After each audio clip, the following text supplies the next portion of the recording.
Yo, yo. What's up, Facebook? Trying to wait on some people to get in here.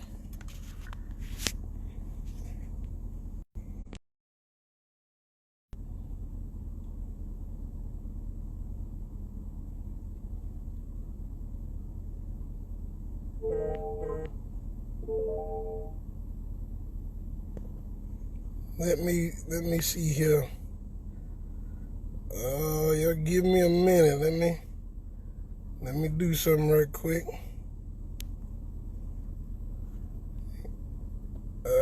Shoot. Hold on 1 second, y'all. My bad. I was trying to tag my wife. I ain't good with this Facebook stuff. First of all, good evening, everybody. I wanted to, I hope you guys can hear me. If you can't, let me know. Now I'll try to do some adjusting. I wanted to be in my truck, because the best reception I have is in my truck. I didn't let my family sit with me. My little 1-year-old is he sleep, and then my wife, you know how women is about that hair. They don't wanna be seen. But I'm here to just talk to you guys about this corona that I encountered, and just tell my story. First of all, I'm just gonna say that it started Thursday. I took off from work Thursday, and no, I was not sick at work. I was fine. Everything was good. I took off because I had an appointment to have my teeth, my wisdom teeth cut out. I had to get 4 wisdom teeth cut out. And I went, they put me to sleep, they put a tube in my throat, everything. I woke up fine, I was feeling fine, I was okay. Everything was good. Thursday night was good. I had a good night Thursday night. Friday was good. I had a good night Friday night. Everything was good. But Saturday, I came down to my mom's, and we ate, and I didn't eat much. I ate a little bit, and I just still wasn't feeling well because of, I assume because of my teeth. So I laid down on the couch and took a nap, and when I got up, I felt like I got hit by a truck, man. I wasn't myself. And my wife comes in the house, and when she came in the house, all I could do was just lean on her and lay on her and say, baby, I just don't feel well. Something is wrong with me. And she checked my temp. My temp was at 103. She checked my blood pressure. My blood pressure was like 190 something over 180 something. I was having a lot of back pains, chest pains. I could barely breathe. I was feeling bad. And my wife was on the phone with the doctor, with ER down in Mobile Infirmary, telling them what was going on, telling them my symptoms and stuff. And they was like, yo, he need to come to the ER. You need to bring him down here. And I didn't want to go. I didn't. I told my wife, I said, I ain't going. I'm gonna tough it out. I'm all right. I'm gonna be all right. And that's when my wife came unglued, y'all. I've never, out of the 7 years we've been together, I've never seen my wife come unglued, and she lost it. She went off. She told me I need to take my butt to the doctor and everything, in front of my mom and everything.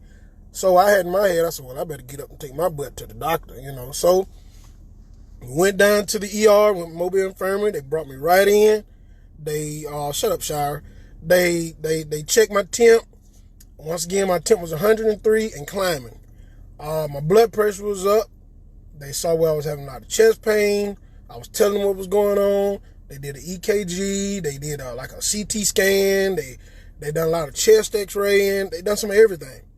Well, the doctor comes in, and he was like, Miss Mechanico, your chest x-ray came back, and it looks like it's lining up like you have the corona. And I'm like, what? How? I ain't been around nobody, so how? So they said, well, we just gonna have to bring you into this other isolation room where I think it's like no pressure or something. and test you for the corona. So I said, okay, cool. So they took me in there. My wife, she came in with me. She sat in the corner, and they checked me the first time. They checked me for the flu. They stuck it up my nose for the flu, and come to find out I didn't have the flu. So the lady came back again. She said, I'm sorry, but I'm going to have to go up your nose again to check you for the corona. But this time I'm going to have to go further. I almost lost it, man. I mean, but I was feeling really bad. I mean, I wasn't feeling good. So they done that. They told me that I had to come home, quarantine myself in my own house. I was in there with my kids, I was in there with my wife, and they was in there with me, but my wife kept my kids away from me. I stayed in my room, all that good stuff. And when I left there, it went downhill. Man, I was on our way back home from the hospital. We got by in Wagerville, and I said, I'm not feeling well. My stomach is tight. It's turning up. And I said, I think I'm finna, vomit. She said, well, you let me know I can pull over. And I said, okay. And closer it was getting home, the worse it was getting. So I said, pull over. She pulled over, and I just started vomiting, but wasn't nothing coming out. I was just vomiting, and it was getting worse and worse and worse. And it got real bad. I got home, I laid down, and like I said, I'm not gonna bore y'all on with the story, but I laid down, and it got bad. I got where I didn't want to eat, I didn't want to drink, I didn't want anything, man. I felt bad. It had me where I couldn't breathe. You can hear, like the doctor told me before we left the ER. He said, son, you got pneumonia on the lungs. I'm going to tell you that now. You got pneumonia on the lungs. And your chest x-rays are showing that you got the corona, that you might have the corona. So, like I said, got home, got in bed. I didn't want nothing to eat. I didn't want nothing to drink. I was in a dark room, and I just didn't want to be bothered. And for about 5 days, I just felt miserable. I felt weak. I couldn't do anything. And that 5th day, they called me and told me that I had tested positive for the corona. And I'm like, not me. I mean, this got to be a dream, So I called my mom, told my mom I tested positive, and y'all, if you know Will Inez, she gonna flip out, and she did, and she just went crazy. And she just kept asking me where I got it from, what could have happened. I told her I don't know, and I don't know. I just didn't know. And from there on out, it just went downhill from there, man. I got weak. I couldn't do nothing for myself. I couldn't even get in the bathtub. My wife had to help me get in the bathtub. She had to help me bathe. She going to the bathroom. She had to help me go to the bathroom. She had to help me get in and out of the bed. I was weak, y'all. I couldn't do anything. I was just, it just felt like some of the folks I talked to, it felt like I had pneumonia, bronchitis, and the flu all at the same time. Is how it felt. It just felt just like that. When I would call my mom, I was sounding so weak. I had to say a few words, take deep breaths, try to catch my breath, and my mom be like, Josh, just get out the phone, get your strength up. You're gonna be okay. And I'm gonna tell y'all, this corona is real. It's real. And it got me to where I didn't know where I was going or coming. My body was going through so many changes. One minute I was hot, one minute I was cold. I was sweating a lot. My wife, she had to change my shirts because I was sweating. It took me for the worst. It took me, I'm talking about y'all, it took me down through that. I lost 30 pounds behind this. I lost a lot of weight. I gave up. I'll be honest with y'all. I gave up, man. I felt like death had knocked on my door. That's just how bad it was. It was so bad to where I had accepted that I was finna die. To be honest, I had accepted it. I was ready to go. I I got tired. I called my mom one day. I called my mom crying. I said, "Mama, my body going through so many changes. I don't understand. I'm going through so much pain." I said, "My back feel like somebody got a knife and just going up and down my back. It just felt bad in my chest. It was hurting so bad to when I was trying to talk, it was hurting. When I was trying to breathe, it was hurting. It was just bad." And my mom kept saying, "Josh, just stay strong. Keep the faith. You can make it. You're gonna be all right." And y'all just don't know. It's been rough. And I thank God. I thank God. I thank Him for my wife. I don't mean to cry, but I thank God for my wife. If it hadn't been for her, y'all, it would have been gone. I'm telling y'all, I would have been gone. I just thank God for my wife because she, every day, y'all, she pushed me every day. Every day. She told me one day, she said, "Josh, I see death in your eyes." Because I just gave up. I didn't care. I was ready to go. And my wife, she just kept looking at me and she would cry. And she'd be like, "Josh, we gonna make it. You can make it. You can make it. You can beat this. You know, we gonna make it together as a family. We gonna make it." And y'all, my wife is my leaning post. I love that girl more than anything in this world. She been there for me, y'all. If it wasn't for her pushing me, y'all, I promise you, every day she pushed me. Every day. That woman, she was hard on me every day. Every day she would tell me, "Baby, we gonna be all right. You got to be strong. You got to fight. You got to fight." Y'all, it was hard. It was hard. And I ain't saying this is no joke. It was hard. I'm telling y'all, it was rough. And I just thank God for her because she pushed me. And y'all, I'm telling y'all, she was there every minute, every hour.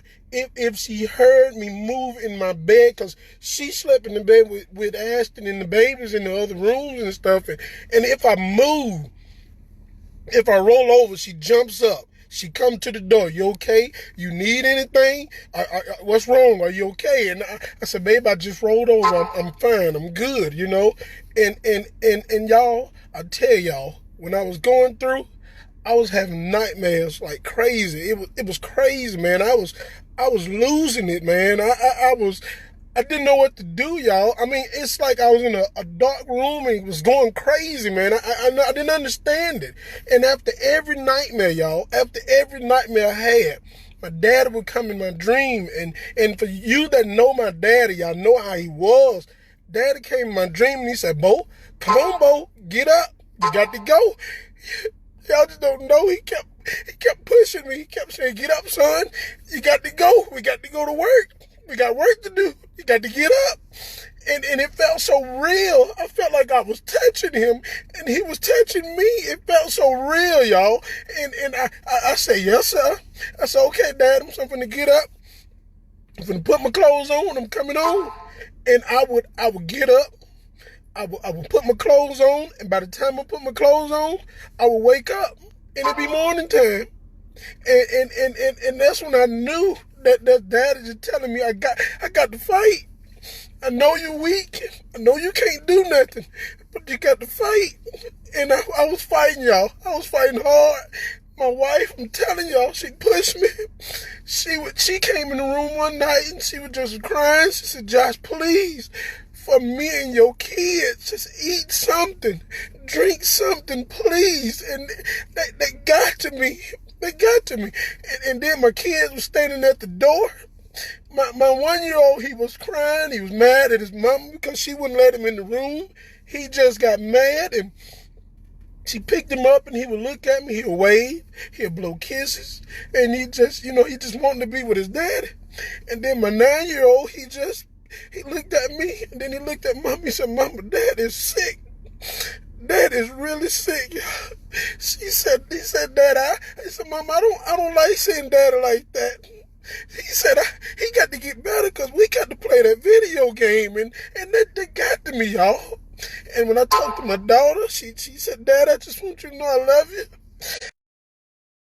That was strength. They gave me strength, y'all. They gave me encouragement to move on, you know. I didn't know how sick I was until, you know, for those of you who know my family, my brothers and my sisters, they called me every day. Every day they called, they text. They said, Josh, we just want you to know we love you, bro. And we pushing for you. And it meant so much to me for them to just do that, you know. And my baby brother, I tell you the truth, he tried so much, you know. Patrick tried to act tough, but he did so much for me, man. One day I was laying in the bed and I was so weak, I just couldn't do anything but just lay there. And I heard him, and he know I am about my bike. Patrick know I love my bike. He know I love my bike to death. Patrick got on that bike. He took it around the block. When I heard him, boy, that done something to my body. It done something to me. It felt good to hear him on that bike, and he was whining on that thing. He was getting down on it, and then he pulled in my front. He burned that thing. Done something to me. He said, bro, what on the bike? I said it did. I said it did. Wait, she said, you want me to open the blinds so you can see him come by? I said, no, you know, and then I knew I was sick, but I didn't know I was that sick until my brother, everybody know Jesse Jr. He like my second daddy, man. I go to him when I got problems. I go to him when I want to talk and when I need him, you know. And my wife said, your brother called. He said he want to talk to you. I said, okay, let me call him. I called my brother, and when he heard my voice, he couldn't say nothing. He just broke down crying and let me know that meant something to me. And he was giving me encouraging words. He was saying, bro, you got to get up, get some sunlight on you. You got to move, bro. You got to get up. You got to get out that house. You know, mechanical boys got to work. We got to get out. And it got to me, and then after we got through conversating, he said, I didn't mean to cry. I didn't know I was going to call and cry. I said, bro, that just let me know you real, bro. You real about your baby brother. You real, you know. And my mom, she called me. She called crying. My mama kept telling me, baby, we going to be all right. We going to make it through this. My sisters was calling. My sister-in-law, she called checking on me. My mother-in-law, she made me cry because I haven't talked to see my mother-in-law in two weeks. And one day I was getting better. I was doing good, and I said, I told Ashley, so let me talk to Coop. Let me speak to Coop. And when Coop got the phone, I got the phone, and I said, hey, Coop, how you doing? Coop she just broke down crying and just went to shouting and telling the Lord, thank you, that I could hear his voice, that he's doing good. And that made me feel good, y'all. That made me feel good that my mother-in-law felt like that about me. The passion she has for me, it mean a lot, y'all. It really do. And I didn't mean to get on here and cry, but when you done been through some stuff and you face death, when you face it, and you just don't know what to do, but just tell the Lord have mercy, and you ask the Lord to forgive you, you ask him just to heal you, that means a lot. That means a lot, y'all. And it just got to me, and I just didn't know what to do, and I thank everybody. I thank everybody for your texts, your calls. I thank you for just checking on me. I appreciate it. And I'm asking you guys to continue to pray for me and my family. We're doing good. I got my release papers today from my doctor. He told me I was good to go back to work. I'll go back to work next week. That's a blessing, y'all. Y'all just don't know that's a blessing. I got on here just to let you guys know that this coronavirus is serious. It's serious. You looking at somebody that has made it. I got on here too because I didn't want nobody, when you see me, don't look at me as a victim that has the disease, because I don't. I beat this. I beat this. I want you guys to know that I beat this. I'm doing good. I'm doing great. And I beat this, y'all. So when you see me, you looking at somebody that has beat this corona, that survived. Because people out here dying over this corona, y'all. It's serious. People have died. And I'm here to tell you that hey, I survived. So when you see me, you looking at somebody that survived. And it's a blessing. It's a blessing, y'all. It's a blessing.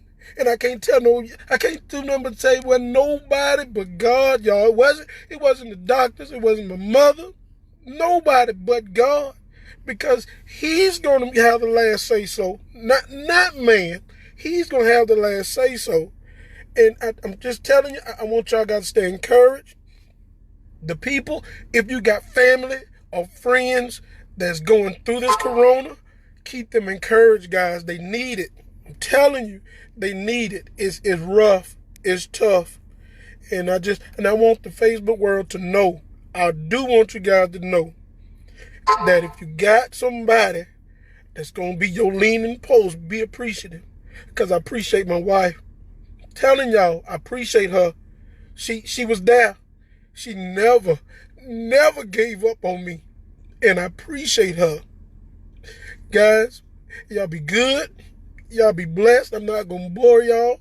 I would have showed y'all my kids because they wanted to be seen. But like I said, my 9-year-old, he in the house, probably playing a video game. And my 1-year-old is asleep. But I will go live one day for you guys to see my kids. And maybe my wife. But like I told y'all, she don't play about that hair. She don't play. But guys, continue to pray for each other. Continue to look out for each other. Continue to just if you know someone that's going through this, that's got this corona, just give them some encouraging words. Tell them they can fight this, they can make it. And y'all just heard me how I was telling you how I was going through. I'm only 35 years old. 35, and look, I done lost a lot of weight, y'all. I done lost a lot of weight. I don't even have a stomach no more. I done lost a lot of weight. I weighed 250 pounds before I got sick. Now down to 220. It did just that much to me. It did just that much to me. You guys, take care of yourselves. Wear your mask, gloves, whatever you got to do to quarantine yourself. Stay in the house if you have to. You don't have to get out. Don't get out. I mean, matter of fact, I got my blood pressure medicine at Walmart, and I didn't want to go because I didn't want people to look at me like, oh man, that's kind of cool. He got that corona. I didn't want nobody to look at me like that, you know. So I'm just telling you, people, just stay encouraged, be blessed, and tell somebody today you love them, because I'm telling you, you never know when it's their last day. You never know when it's somebody's last day. You know, and I told my wife, I'm gonna tell y'all this, and I'm gonna let you go. I'm gonna tell you a funny thing she did when I was getting better. When she knew I was getting better, I'm gonna tell y'all something funny she did. She might get mad at me, but I'm gonna tell you anyway. Y'all, I know everybody seen that Ike and Tina movie where Ike leaned down to Tina and told about he'll kill her if she died or something like that. Well, I had that same episode when I was laying in the bed. Asked her to lean down at me. She said, boy, she said, don't you leave me here with these kids. She said, you better get better. Don't you leave me here with these kids. And I was too weak to say something smart to her, to say anything. All I could do was smile and just roll over. Because, you know, I knew she was serious. You know, she would always tell me that, don't you leave me here with these kids. And she just, y'all just have to know my wife to know her. She's a very sweet, caring person. And I forever love her. I forever do anything. My cousin told me some Conoco, you are deeply in her debt. And yes, I am. I'm deep in her debt. But hey, I'd rather be in her debt than her being at St. Union Hill looking at me in the cemetery. Yeah, I'm just saying. And y'all just be blessed. And just holler at me later.